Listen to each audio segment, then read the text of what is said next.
Missouri Attorney General Eric Schmitt, who is running for U.S. Senate, is suing St. Louis for reinstating a mask mandate for both vaccinated and unvaccinated people over the age of 5. He's joining me now live. Hi, Mr. Schmitt. Good to see you. Good to be with you. Well, I set that up, so tell me more about what your lawsuit is arguing. Yeah, I mean, look, this top-down approach from these mini tyrants in places like St. Louis to require mask wearing for those who are vaccinated, to require mask wearing for kids, who we know, by the way, are at very little risk for contracting, transmitting, or getting really sick. In Missouri, there have been 0 deaths from kids under the age of 10 from the coronavirus, but yet they are requiring those folks in some of our biggest cities in Missouri to wear masks. It's ridiculous.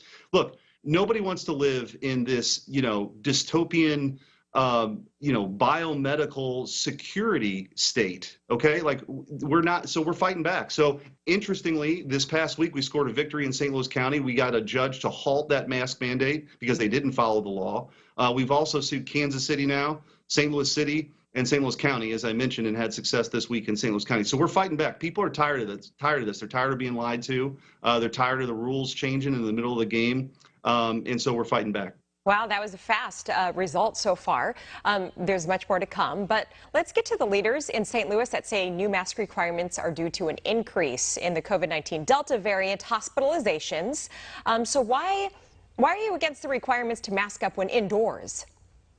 Well, look, the reality is this is America. If somebody who's been vaccinated wants to wear 6 masks outside around no one or in their car, God bless you. Okay, but the idea is the government shouldn't be requiring this. The government shouldn't be requiring those who are vaccinated to wear masks. They shouldn't be requiring kids to wear masks all day long in school. And we know the psychological and emotional repercussions of this, the lost learning that took place, during the lockdowns and when kids were out of school. So people have had enough of this. The goalposts continue to shift. They're making this stuff up as they go along. And case in point, St. Louis County, for example, had the most restrictive regime in the whole state. Okay, their numbers were terrible compared to other counties that didn't have those restrictions at all. For example, you had to have the government's permission to have a picnic outside with your friends as late as mid-May. We sued then. They backed off because these restrictions were indefensible. These restrictions now they're moving forward about masking for those who are vaccinated and kids. They're not based on science. They're not based on facts. It's about aggregating power. It's about control, and people have had enough. And as their attorney general, we're going to fight back. Yeah, there's a similar lawsuit going on in California as well, where parents are trying to get rid of the mask mandate for their school children this coming up fall. So you were told to get vaccinated, and if you were vaccinated, you don't have to wear a mask. Now, fully vaccinated and children are forced to wear a mask in St. Louis, as you just said. So why the flip-flop? Why do you think?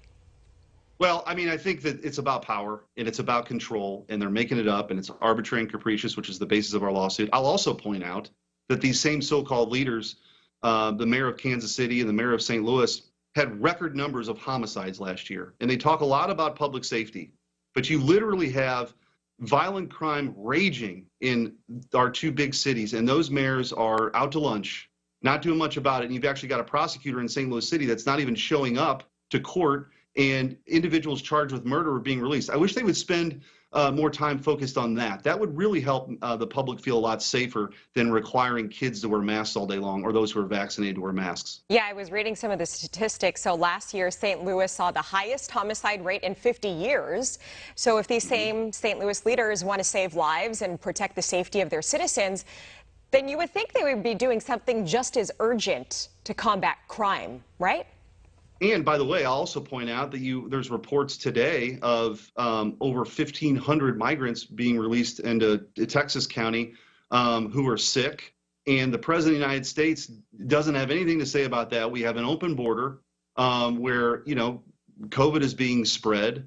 And the solution to that, which, by the way, is perfectly solvable. Just go back to President Trump's Remain in Mexico migrant protection protocols policy, which, by the way, we're suing the Biden administration on for reversing that. That's something you could actually do to secure the border. But their solution to this is, again, for vaccinated people to wear masks. It's about control. They did this during the election when they used, the pandemic to change the rules with election laws. They're going to continue to use this playbook if we let them. And so we're going to have to continue to push back. Yeah. All right. Eric Schmitt, Missouri Attorney General and GOP candidate for the Senate. Thanks for being here. Great to be with you.